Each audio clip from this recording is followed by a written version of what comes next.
ऐसा था कि इंजीनियरिंग कर रहा था मैं, और इंजीनियरिंग करते करते ही मैंने जैसे जब से सीखना शुरू किया, फिर जैसे क्लासेस चल रही थी और जो तालीम चल रही थी मेरी, उसके दौरान ही मैं सीडीज़ बनाता था, जो जो गाने मुझे पसंद थे, जो गाने चलते थे, और उनको अपनी आवाज़ में गा के मैं लोगों तक, म्यूज़िक कंपोजर जितने हैं उनका डेटाबेस, मेरा एक फ्रेंड था एड एजेंसी में, तो उसको मैं बोला करता था कि मेरे को जितने म्यूज़िक डायरेक्टर हैं, जितने प्रोड्यूसर्स हैं, जितने लिरिक राइटर्स हैं, उन सब के नंबर्स अगर तुम दे सको तो मैं जाके उनको मिलता हूँ, डायरेक्टर्स जितने भी सारे हैं। तो जितने भी 3-4 फील्ड्स के लोग हैं, जो लोग मुझे जानने चाहिए या जिन लोगों के पास जाके मुझे काम मिल सकता है, मैं उन लोगों के पास जाता था, सबको जाता था, सीडीज़ देता था।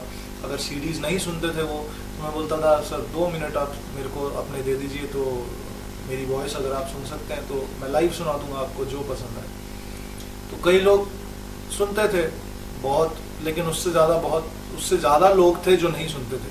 जो लोग सुनते थे वो लोग बहुत कम थे, उनकी तादाद बहुत कम थी, और सुन के भी ऐसा नहीं था कि मेरे को काम मिल गई। सुनते थे और बोलते थे हाँ अच्छा है, लेकिन थोड़ा ऐसा होता, थोड़ा वैसा होता तो अच्छा। मैं हमेशा पॉजिटिवली रहता था। हाँ मैं सीख रहा हूँ, मैं कोई तानसेन तो हूँ नहीं कि गाऊंगा सीधा जो भी गाऊंगा और दीपक जल जाएगा या कुछ हो जाएगा। तो जो भी गा रहा था मैं, लेकिन लोगों को एट द सेम टाइम, जब ऐसे लोगों के भी गाने चलते हैं जिनके सुर नहीं है, जिनको गाना नहीं आता है, या जिनको गाना आता है लेकिन सारी टेक्नोलॉजी की बदौलत उनकी गाने को, उनके वॉइस को प्रोसेस किया जाता है। जब उनके गाने चलते थे और उनके गाने सुपर हिट होते हैं, तो आपको लगता था कि यार आप इतना लगन दिखा रहे हो, आप अपनी लगन दिखा रहे हो, अपना जुनून दिखा रहे हो, रोज सीखते हो, 4 घंटे तानपुरे पे सिर्फ सा बोलते रहते हो। अगर लगेगा तो ही सही है, नहीं लगेगा तो वापस से और 4 घंटे करो। ये सब अगर आप कर रहे हो, और 1 साल लगने के लिए आप इतनी मशक्कत कर रहे हो, इतनी आप मेहनत कर रहे हो, और जहाँ पे लोगों के सा के नी रे गा कुछ नहीं लगता है, फिर भी उन लोगों के गाने सुपर हिट हो जाते हैं और लोग उनको भगवान मानने लग जाते हैं म्यूजिक में, तो फिर वो बहुत एक बैड या बहुत दुखद अनफॉर्चुनेट फेज आया था, और वो होता ही रहता है।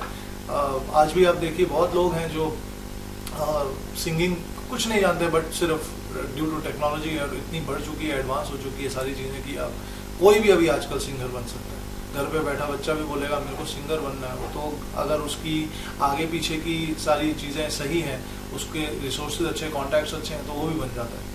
बट उन दिनों में ऐसा नहीं था ज़्यादा, बट और मैं एक ही चीज़ में बिलीव करता था कि मेहनत से ही आगे बढ़ूंगा, और कोई दूसरी चीज़ नहीं है। तो रियलिटी शोज़ में भी जो इंडियन आइडल 2 का सीज़न आया था, उसमें मैंने ऑडिशन दिया, मैं फर्स्ट राउंड में रिजेक्ट होता था। फर्स्ट राउंड में रिजेक्ट होकर सेकेंड दिन वापस ऑडिशन था, तो वापस से दूसरे कपड़े पहन के आया था कि रिजेक्ट ना हो जाऊँ वापस से, कि तुम तो कल आए थे। तो फिर से गया, तो पहचाना तो नहीं उन लोगों ने, लेकिन सिलेक्ट भी नहीं किया। उसके बाद इंडियन आइडल 3 आया, इंडियन आइडल सीज़न 3, उसमें भी नहीं किया। 4 आया, उसमें भी नहीं किया। उसके बीच में फेम एक्स, फेम गुरुकुल, बहुत सारी चीज़ें आई थी, तो उन सब चीज़ों में भी मुझे कुछ ज़्यादा उनकी तरफ से जो है सिलेक्शन ही नहीं हुआ, और क्या होगा उसके आगे। फर्स्ट राउंड में मैं निकाला जाता था। तो बट इंडियन आइडल 5 में आके फिर 2010 में थोड़ी सी तब्दीली होने लग गई, कि 2010 में आके, और ऐसा नहीं था कि तब मैं बुरा गाता था, तब भी उस हिसाब से ठीक गाता था। जितने लोग दूसरे गा रहे थे और जितने लोग सिलेक्ट होके आगे जाते थे, उनसे तो मैं अच्छा ही गाता था, इतना मैं कह सकता हूँ। क्योंकि मैं भी सुनता था, सामने लोग भी सुनते थे, और मेरे से ज़्यादा लोग बोलते थे कि यार तुमको सिलेक्ट होना चाहिए था, कैसे लोग आए हैं।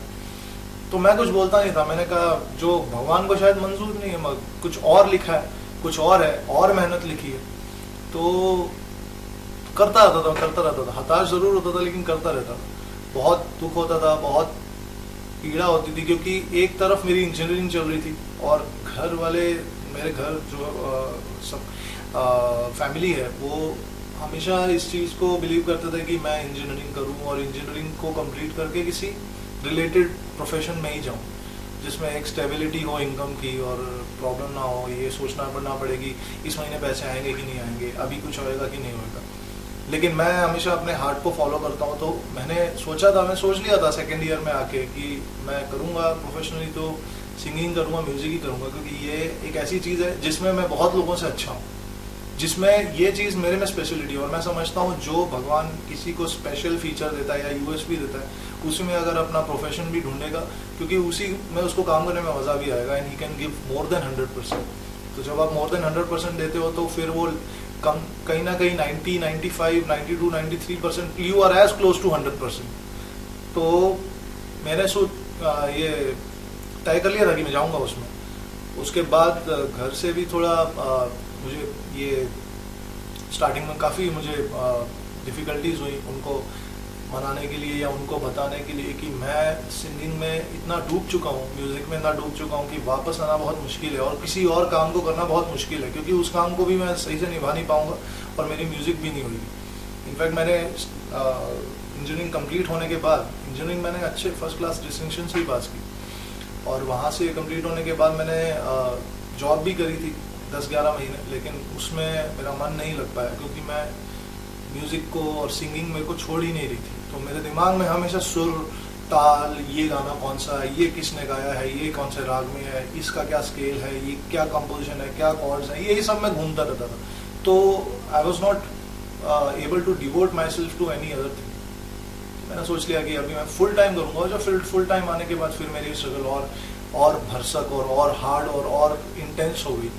मतलब दिन भर घूमता था बसेस में, ऑटो के पैसे नहीं होते थे, और जितने ज़्यादा लोगों तक ऑटो में, पता है लोगों को बॉम्बे के ऑटो काफ़ी महंगे होते हैं, सोचते जो ऑटो में ट्रैवल करता है वो काफ़ी पैसे होंगे उसकी जेब में, लेकिन उस टाइम पे भी कुछ 2-3 रुपए की टिकट आती थी बस की, तो वही है या 20 रुपए की पूरे दिन की टिकट आती थी, उस पर घूमता था। और सारे जितने भी बॉम्बे के स्टूडियोज़ हैं, जितने लोग हैं, वहीं पे मिलता था जाके लोगों को। कोशिश होती थी कि अगर 10 लोगों को मिल रहा हूँ, हमेशा एजेंडा बना के रखता था अपनी डायरी में कि 10 लोगों को मिलना ही है एक दिन में, अगर मिल रहा हूँ तो उसमें से 3-4 लोगों को तक तो मेरी आवाज़ पहुँचनी चाहिए, ताकि उन लोगों की तरफ से आगे कुछ रिवर्ट आ सके। तो ऐसे ही सब कार्यक्रम चलता था।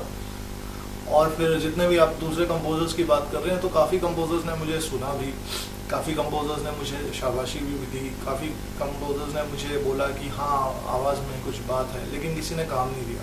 काम दिया तो एक मैं बताना चाहता हूँ, ये शायद ही मैं किसी इंटरव्यू में पहले बोला हूँ, लेकिन सुधीर मिश्रा जी जो हैं एक बहुत जाने माने डायरेक्टर, उनके पास गया था मैं, उनकी फिल्म एक बन रही थी, तो तब उन्होंने मुझे एक कंपोज़र के पास भेजा था, पंकज अवस्थी उनका नाम है, तो काफ़ी वो सिंगर है, कंपोज़र है, करते रहते हैं कंपोज। तो उनके पास जाने के बाद उन्होंने मुझसे काफ़ी गाने गवाए और उनको बहुत अच्छी लगी आवाज़, और उन्होंने सबसे पहला मुझे ब्रेक दिया माइक पे कि तुम सुनते तो सभी थे, या जो नहीं सुनते थे वो तो सुनते ही नहीं थे, सीडी ले लेते थे और बोलते थे हम करेंगे आपको कॉन्टैक्ट। लेकिन जिन लोगों ने सुना भी था, कोई काम नहीं देता था, वो एक ऐसे शख्स थे जिन्होंने सुना और इंस्टेंटली काम दिया। जिन्होंने जिस दिन सुना उसके नेक्स्ट दिन बोला कल आ जाना, कल कुछ करते हैं। तो कल जो वो उस दिन जब हुआ तो उस दिन कुछ फिल्म के गाने रिकॉर्ड किए थे, और जो आगे आने वाली फिल्म थी सुधीर जी की।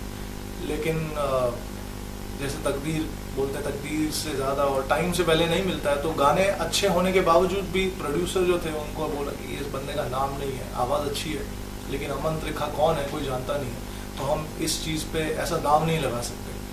तो मैंने कहा ठीक है, अब ये भी होना था, चलो ये भी हो गया, अब इससे ज़्यादा क्या हो सकता है। तो जैसे जैसे आगे बढ़ा था, तो लेकिन उन्होंने पंकज जी के साथ मेरी एक अच्छी रैपो बन गई। आज तक भी हम मैंने इतनी सारी जिंगल्स, जितनी भी ब्रांडिंग्स, एडवर्टाइजमेंट्स आप सुनते हो, बहुत गाई उन्होंने मुझसे गवाया। और उसके बाद फिर चलता गया। उसके बाद फिर लेकिन बॉलीवुड में प्लेबैक एज सिंगर, फिल्म के लिए सिंगर अगर आप किसी ने नियुक्त किया या किसी ने चांस दिया तो हिमेश जी ने दिया। उसके बाद अभी काफ़ी प्रीतम दा हैं, इस्माइल जी हैं, इस्माइल जी के लिए मैंने अभी कांची जो फिल्म आ रही है सुभाष जी की, उसमें लिए गाया है, 2 गाने हैं उसमें। राम संपत जी के लिए गाया है अमिताभ बच्चन साहब का सबसे बड़ा गाना मेरा अभी लाइफ का मैं बोलूँ तो हर हर गंगे भूतनाथ रिटर्न्स का, जो कि बहुत लोगों ने अभी गाना फिल्म रिलीज हुई है और सब लोगों ने बहुत इंजॉय और बहुत उसको चाहा है, उसको लाइक किया है, हिट हो गया गाना आप सबकी दुआएं। तो चीज़ें जो पहले चीज़ें चलती थी धीरे धीरे धीरे करके जो उस मेहनत का जो रंग है वो धीरे धीरे अभी भगवान की कृपा से दिख रहा है।